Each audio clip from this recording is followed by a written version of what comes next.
Hello guys, good afternoon. Mag-repaint naman tayo dito sa grill. Dahil sa kinakalawang na naman, sa sobrang tagal na.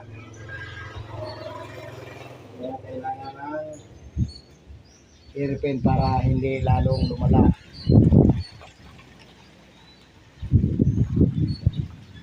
So ang gamit ko na